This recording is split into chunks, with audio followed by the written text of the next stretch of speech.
بسم اللہ الرحمن الرحیم نحمدہ و نصلی علی رسول الکریم۔ ناظرین کرام السلام علیکم۔ میں ڈاکٹر محمد طاہر قریشی اپنے ادارے اردو نصاب ساز کی طرف سے آج ایک اور ویڈیو کے ساتھ آپ کی خدمت میں حاضر ہوں۔ سلسلہ ہے ہمارا 11ویں جماعت کی جو نئی کتاب ہے، اس کے مطابق جو پرچہ ہے انٹرمیڈیٹ بورڈ کی ہدایت کے مطابق، اس کے بارے میں جو ہم لیکچر دے رہے ہیں۔ اس سلسلے کی کچھ ویڈیو پہلے ہم آپ کی خدمت میں پیش کر چکے ہیں۔ آج اس کا سوال نمبر 2 ہی ویسے چل رہا ہے 2-3 ویڈیو سے، اور اس میں اشعار کی تشریح ہوتی ہے جو عموماً غزلوں کے اشعار ہوتے ہیں۔ تو میر تقی میر کی پہلی غزل پہ ہو چکی ہے، آج میر تقی میر کی دوسری غزل کی تشریح ہم آپ کے سامنے پیش کرتے ہیں۔ میر تقی میر کو خدائے سخن کہا جاتا ہے، شہنشاہ تغزل کہا جاتا ہے۔ ان کے دور کو شاعری کا سنہرا دور عہد زرعی کہا جاتا ہے۔ ان کے ساتھ خواجہ میردر اور سودا بھی شامل ہیں۔ تو میر تقی میر کی بنیادی پہچان ہے غم، رنج، دکھ، الم۔ غم کا جیسا اظہار انہوں نے کیا اور کسی شاعر سے نہیں ہو سکا۔ البتہ ان کے اخلاقی شاعری بھی عمدہ ملتی ہے اور تھوڑی بہت صوفیانہ باتیں بھی ملتی ہیں۔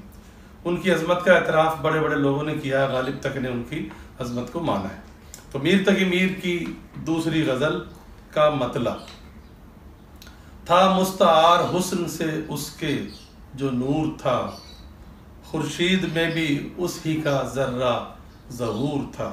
وہی ہمارا طریقہ نثر بنانے کا کہ بولیں گے تو کیسے بولیں گے۔ اس کے جو نور تھا اس کے حسن سے مستعار تھا، جو نور تھا اس کے حسن سے مستعار تھا۔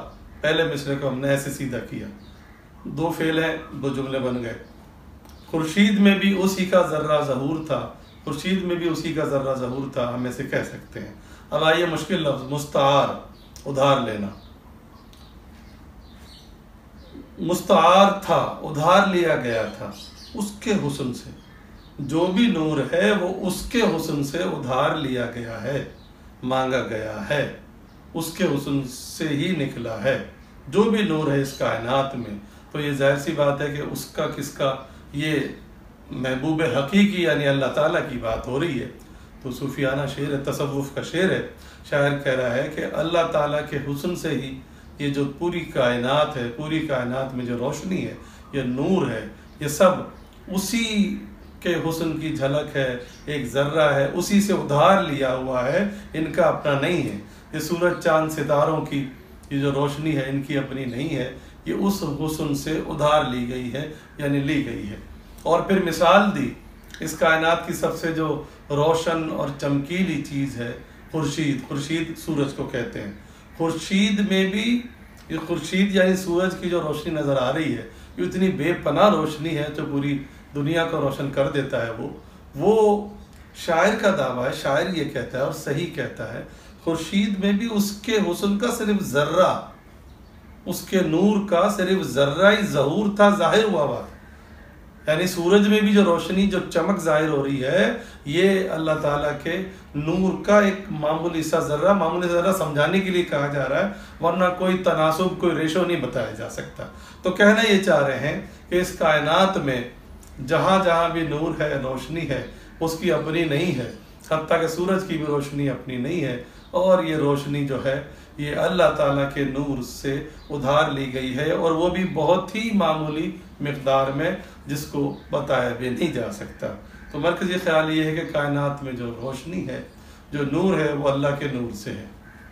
دوسرا شعر، منعم کے پاس قاقم و سنجاب تھا تو کیا، اس رند کی بھی رات کٹی جو کہ اور تھا۔ اگر اس کو ہم جملہ بنائیں، منعم کے پاس قاقم و سنجاب تھا تو کیا ہوا، ہوا لگا دیں گے تو جملہ بن جائے گا۔ تو اس رند کی بھی رات کٹی جو کہ اور تھا، یہ ایسے ہی رہے گا، دو فعل۔ اس رند کی بھی رات کٹی ایک فعل ہو گیا، جو کہ اور تھا، یا ایسے بھی کر سکتے ہیں، جو کہ اور تھا اس رند کی بھی رات کٹی۔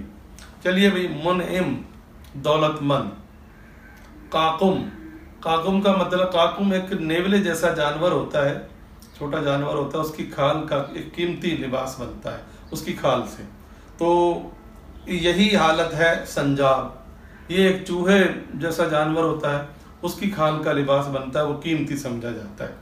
کہنا یہ چاہ رہے ہیں کہ دولت مند کے پاس اگر قیمتی لباس تھے تو کیا ہو گیا، بڑے مہنگے مہنگے جانوروں کی کھالوں سے بنے ہوئے لباس تھے تو کوئی بات نہیں، اس کی بھی رات کٹ گئی، اس رند کی بھی۔ رند کا اصل مطلب تو ہے شرابی، لیکن یہ فقیر، غریب، مسکین کے معنوں میں بھی استعمال ہوتا ہے۔ اس غریب کی بھی رات کٹ گئی جو کہ عور تھا۔ عور کا مطلب بے لباس تھا، جس کے پاس کپڑے ہی نہیں تھے، یعنی رات اس کی بھی گزر گئی جس کے پاس کپڑے نہیں تھے، اور رات اس کی بھی گزر گئی جس کے پاس قیمتی لباس تھے۔ تو کہنا یہ چاہ رہے ہیں، مرکزی خیال یہ نکلا ہے کہ حالات امیر کے ہوں یا غریب کے ہوں، وقت سب کا گزر ہی جاتا ہے۔ اگلا شعر ہے، کل پاؤں ایک کاسہ سر پر جو آ گیا، یکسر وہ استخوان شکستوں سے چور تھا۔ اس کے بعد والا شعر بھی اس سے جڑا ہوا ہے، یہ قطع بند شعر ہے۔ غزل میں اگر دو یا زیادہ اشعار ایک ہی مفہوم کے، ایک ہی مضمون کے آ جائیں تو اس کو قطع بند اشعار کہتے ہیں۔ تو یہ دو شعر جو ہے اس میں ایک ہی مفہوم کے، ورنہ آپ جانتے ہیں غزل کا ہر شعر معنوں کے لحاظ سے، مفہوم کے لحاظ سے الگ ہوتا ہے، لیکن یہاں یہ والا اور اس کے بعد والا ایک ہی مفہوم کا ہے، ایک ہی بات ہو رہی ہے۔ اگر ہم کو نثر بنائے، کل پاؤں ایک کاسہ سر پر جو آ گیا، یہ بھی ٹھیک ہے۔ یکسر وہ استخوان شکستوں سے چور تھا، یہ بھی نثر کی ترتیب نہیں ہے۔ تو کاسہ کہتے ہیں پیالے کو، ڈھانچے کو، پیالے کو۔ کاسہ سر، سر کا ڈھانچہ، سر کا پیالہ یعنی کھوپڑی۔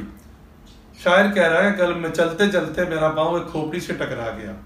اس نے کہا ہے کہ کھوپڑی ایک پیالہ نما ہوتی ہے، خالی کھوپڑی جو ہوتی ہے، تو اس سے جو میرا پاؤں اس پر آ گیا غلطی سے۔ تو ہوا کیا، اور وہ کیا تھا؟ وہ استخوان جو تھا، استخوان کہتے ہیں ڈھانچے کو، ہڈیوں کو، شکستوں سے چور تھا۔ شکست کا مطلب ہارنا بھی ہوتا ہے، اور شکست کا مطلب ٹوٹنا بھی ہوتا ہے۔ تو یہاں ٹوٹ پھوٹ کا معنی ہے کہ وہ جو ڈھانچہ تھا، وہ جو کھوپڑی تھی، وہ جگہ جگہ سے ٹوٹی ہوئی تھی۔ آگے ابھی بات چل رہی ہے، اکثر کا مطلب بالکل، آگے بات ابھی چل رہی ہے، تو بات مکمل دوسرے شعر میں ہوگی۔ کہنے لگا کہ دیکھ کے چل رہا ہے بے خبر، کہنے لگا کہ دیکھ کے چل رہا بے خبر، میں بھی کبھو کسو کا سرے پر غرور تھا۔ اس کو اب نثر بنائیں، کہنے لگا بے خبر راہ دیکھ کے چل، میں بھی کبھو کسی کا سرے پر غرور تھا، ایسی رہے گا۔ چلیے، اس ڈھانچے سے آواز آئی، اس کھوپڑی سے آواز آئی، ذرا رستہ اپنا دیکھ کے چل، تو بے خبر ہے اپنے حالات سے، اپنے معاملات سے، تجھے یہ بھی نہیں پتا، تو ایسے چلا جا رہا ہے اور تیرا پاؤں کہاں پڑ رہا ہے، دیکھ تو صحیح تیرا پاؤں کہاں پڑا ہے۔ کہاں پڑا ہے؟ وہ کہہ رہے ہیں کہ اس سر پر پڑا ہے کہ جب میں کبھی کسی کا سر غرور سے بھرا ہوا، یعنی میں کوئی عام آدمی نہیں تھا، میں بہت بڑا آدمی تھا۔ اور کبھو اور کسو پرانی زبان ہے، کبھو کا مطلب کبھی اور کسو کا مطلب کسی، یعنی کبھی وہ بھی وقت تھا کہ یہ جو ڈھانچہ ہے اس کے اوپر جو سر تھا، جو شخصیت تھی، وہ بہت ہی کوئی مالدار، بہت ہی کوئی بڑا آدمی تھا، اور اس کے اندر غرور بھرا ہوا تھا۔ اب یہ حالت بے شک ہو گئی ہے کہ اب اس کا غرور مٹی میں مل گیا ہے، لیکن اس کا مطلب یہ نہیں ہے کہ تم جیسے لوگ اس کو ٹھوکریں مارتے ہوئے چلو۔ تو دراصل دونوں شعر میں پیغام دیا گیا ہے تکبر سے بچنے کا۔ آخری شعر، تھا تو وہ رشک حور، تھا وہ تو رشک حور، تھا وہ تو رشک حور بہشتی ہمیں میں میر، سمجھے نہ ہم تو فہم کا اپنی قصور تھا۔ میر وہ رشک حور بہشتی ہمیں میں تھا، تخلص استعمال کیا، مقطع ہے یہ۔ رشک حور بہشتی، بہشت جنت کو کہتے ہیں، حور جنت کی حور کو کہا جاتا ہے، جنت کی خوبصورت مخلوق جو نیکوں کو ملے گی۔ رشک حور بہشتی یعنی ایسا جس پر جنت کی حوریں بھی رشک کریں، وہ تو ہم ہی میں تھا، ہم ہی میں یعنی ہمارے اندر ہی تھا، یعنی وہ حسین ہمارے اندر ہی تھا۔ کون حسین؟ جس پہ جنت کی حوریں بھی رشک کرے کہ حسن ہو تو ایسا ہو، ایسا حسین ہمارے اندر ہی تھا، ہمیں معلوم ہی نہیں ہوا، اور ہم سمجھ نہیں سکے، ہم نہ سمجھے، تو یہ ہماری فہم کا قصور تھا، فہم، عقل، سمجھ، تو ہماری سمجھ کا قصور تھا۔ ہم باہر ڈھونڈتے رہے، حسن کو ہم باہر تلاش کرتے رہے، اس کے پیچھے مارے پھرتے رہے، لیکن ہمیں بہت بعد میں پتہ لگا کہ ارے جس کو ڈھونڈ رہے ہیں وہ تو اپنے اندر ہی ہے، اپنے دل ہی میں ہے۔ یہ یقیناً عشق حقیقی کا شعر ہے، یہ اور اللہ تعالیٰ محبوب ہے. اللہ تعالیٰ کے بارے میں کہہ رہا ہے کہ اللہ تعالیٰ ہی رشک حور بہشتی ہے، یعنی اللہ تعالیٰ کا حسن ایسا ہے جس پہ حوریں بھی رشک کریں. کہہ رہا وہ تو ہمارے اندر ہی تھا اور ہم باہر ڈھونڈ رہے تھے. ڈھونڈتے ہیں آپ کو اس سے پرے، شیخ صاحب چھوڑ گھر باہر چلے، غالباً ایسا ہی یہ درد کا شعر ہے. تو مطلب کہنا یہ چاہ رہے ہیں کہ اللہ تعالیٰ تو آپ کے اندر ہی ہے، اس کو باہر کہاں تلاش کر رہے ہو، کہنا یہ چاہ رہے ہیں. مقطع ہے یہ، اتنا ہی کافی ہے.